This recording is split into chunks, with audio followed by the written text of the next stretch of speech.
Hello everyone, আসসালামু আলাইকুম। আশা করি সবাই অনেক ভালো আছেন। তো আজকে বের হয়েছিলাম আব্বু আম্মুর সাথে একটা কাজে। কাজ শেষ করে সন্ধ্যার দিকে চিন্তা করলাম চিলক্সে যাওয়া যাক। তো চিলক্স বরাবরই আমাদের খুবই ভালো লাগে, বিশেষ করে আমার খুবই ফেভারিট একটা স্পেস চিলক্স। চিলক্সের সসেস বার্গারের কথা কী বা বলবো, আর সসেস পার্সোনালি আমার অনেক পছন্দ।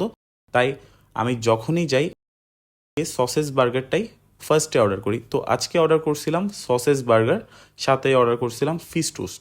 ওদের ফিশ টোস্টটা খুবই মজা, আপনারা চাইলে ট্রাই করতে পারেন। অনেক ক্রাঞ্চি থাকে আর পরিমাণেও অনেক বেশি থাকে। তো আমরা সবাই একসাথে বসে খাওয়া দাওয়া করতেছিলাম। আর এই চিলক্সে একটা পুরনো স্মৃতি আছে। আমরা বন্ধুরা আর বড় ভাইরা পুরা দিনে একবার হলো চিলক্সে খাওয়া দাওয়া করতাম। আমাদের একটা শাকিল ভাই ছিল, খুবই ভালো মানুষ। এখন হয়তোবা কাজের ব্যস্ততার জন্য সবাই আর একসাথে ওইরকম আড্ডা মজা করা হয় না, তবুও শুক্রবারে চেষ্টা করি সবার সাথে একসাথে বসে একটু টাইম স্পেন্ড করার জন্য।